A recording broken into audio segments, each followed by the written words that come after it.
The Berlin Conference formalized the Scramble for Africa. The Scramble, a term coined by the British around 1884, was a period of time in the late 19th and early 20th centuries where several European powers explored, divided, and conquered the continent of Africa. The Berlin Conference was a series of negotiations between 13 European nations and the United States, where these major forces met to decide how they would pursue the division of unclaimed African territory. This conference spanned over 4 months, from November 15th, 1884 to February 26th, 1885. By the end of the conference, these powers decided how they would divide Africa amongst themselves, producing, other than the established boundaries between colonies, the 1885 General Act. This act declared the neutrality of the Congo River Basin, guaranteed freedom for trade and shipping for all states in the basin, forbade the slave trade, and rejected Portugal's claims to the Congo River estuary, thus making possible the founding of the independent Congo Free State by Belgium. This is important because prior to the Scramble, Europe had been slow to realize the benefits of claiming African land. Until the 1870s, they were mainly claiming coastal colonies, primarily along the Mediterranean and the African Deep South.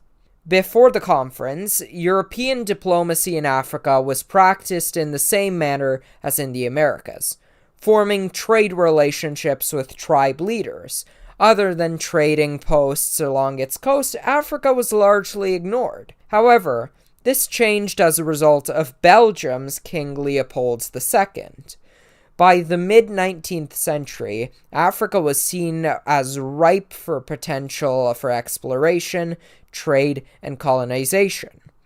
In 1876, King Leopold II announced his plan to fund an expedition to explore the Congo, and followed through in 1879 by sending Sir Henry Morton Stanley there.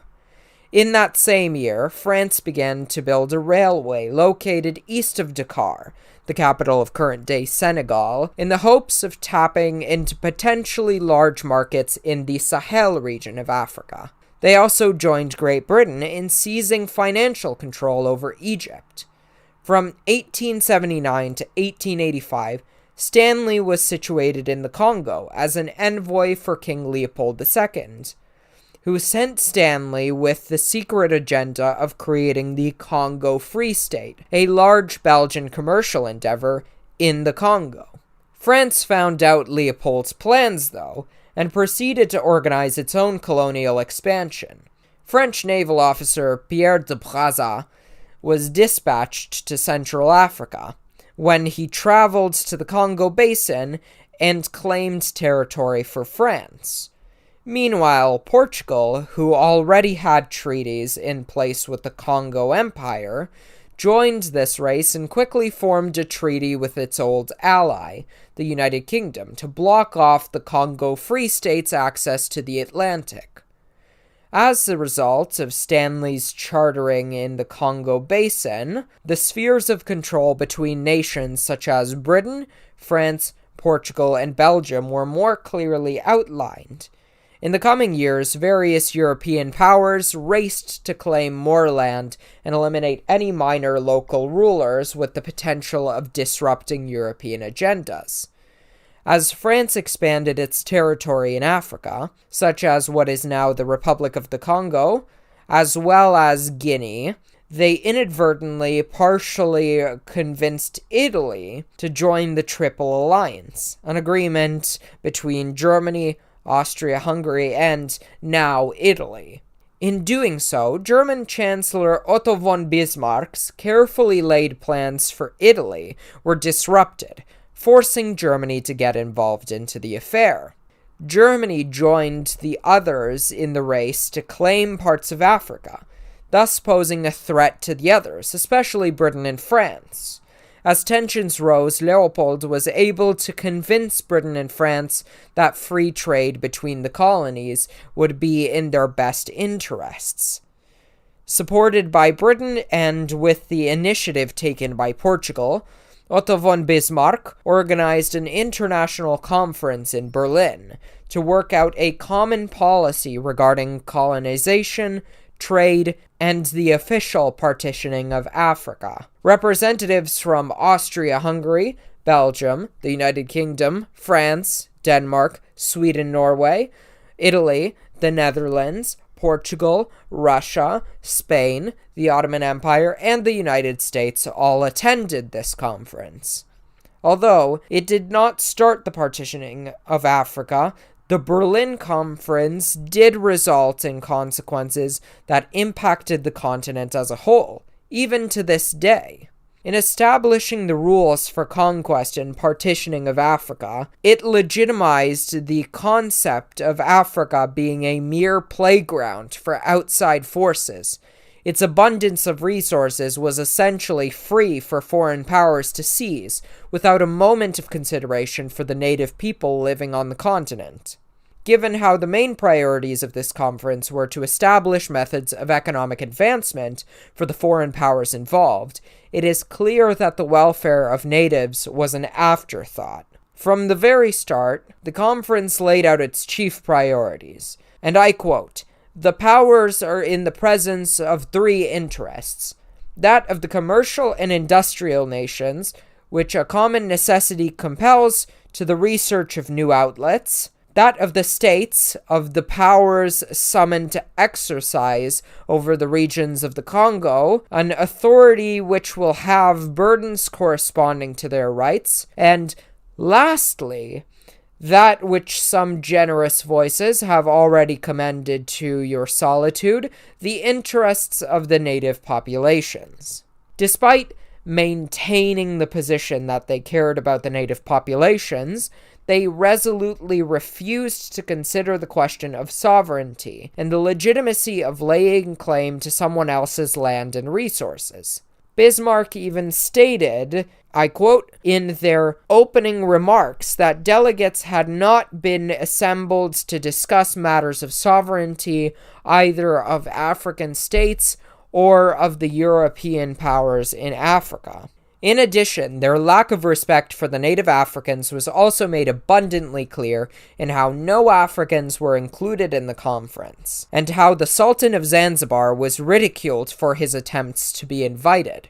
One of the most significant consequences on the short-term scale was how Europeans used their claims as an excuse to exploit the continent, taking raw materials and using natives for underpaid menial labor. Infrastructural improvements were made in order to exploit raw materials, as opposed to helping the indigenous people of Africa. The principle of effective occupation that was established at the conference meant that European powers had to physically establish control over areas to claim them. The Europeans began to use force, if necessary, in their quest to gain new territories. The Congo Free State became the site of terrible crimes as Leopold II deputized forces to seize rubber, ivory, and other materials by terrorizing and brutalizing the local people. Additionally, in the First World War, countries such as France and Britain used natives in order to fill their ranks, even though the natives did not have any attachment to Europe. On a larger scale, the conference had the detrimental effect upon the infrastructure of several African countries. Despite achieving independence for the most part in the 1950s and 1960s, many African countries have continued along the destructive path established in Berlin. Former Tanzanian President Julius Nyerere declared, and I quote, "We have artificial nations carved out at the Berlin Conference in 1884, and today we are struggling to build these nations into stable units of human society. We are in danger of becoming the most balkanized continent of the world." As a result of several colonial powers imposing their own boundaries on the continent, entire groups of people, conflicting or otherwise, were separated or forced together. When these countries became independent, they ended up having ethnic conflicts, further weakening them. By the time these countries regained their independence, they had accumulated a history of conflict and potential fragmentation that could not be disregarded, eliminated, or made to operate properly. Before the conference, only 20% of Africa was under European control. Following the acceleration in colonizing caused by the organization provided by the conference, by 1914, 90% of Africa was under the thumb of various European countries. The only exceptions were Ethiopia, named at the time Abyssinia, Liberia, and the Dervish state, which is a small portion of what is now Somalia. Following the conference, Africa was divided between 13 of the powers from the conference. However, establishing political boundaries was the easy part. As a result of their decided strategy of effective occupation, they were able to capture geometric portions of African land, with boundaries that did not consider native tribes, cultures, or groups occupying the area. These boundaries separated ethnic groups and pushed opposing groups together. In order to govern the territory seized, they had to surmount a confusing amount of fluid identities, cultures, traditions, and languages. In order to handle this, the Europeans reorganized the native Africans into groups and units they could understand and easily control. Oxford University professor Terence Ranger stated that this period was marked by, I quote, systemic inventions of African traditions, ethnicity, customary law, traditional religion. Before colonialism, Africa was characterized by pluralism, flexibility, multiple identity. After it, African identities of tribe, gender, generation were all bound by the rigidities of invented tradition. A product of this reorganization is the languages spoken by different countries in Africa. Countries such as Cameroon, the Ivory Coast, Senegal, and Burkina Faso speak French due to being in the French sphere of influence. On the other hand, Uganda, South Africa, and Zimbabwe, amongst others, speak English because Britain controls those areas. Considering how the conference accelerated and formalized the actions that would end ancestral life in numerous African countries, there was not much that stayed the same amongst them. Daily life was drastically altered, with citizens being separated from their identifying groups and categorized in a Eurocentric manner with blatant disregard for the fluidity of their cultures. If you liked this video, please check out the description for those like and subscribe buttons, and we've also included some further readings down there if you're interested in the topic. Hope you have a great day. Bye.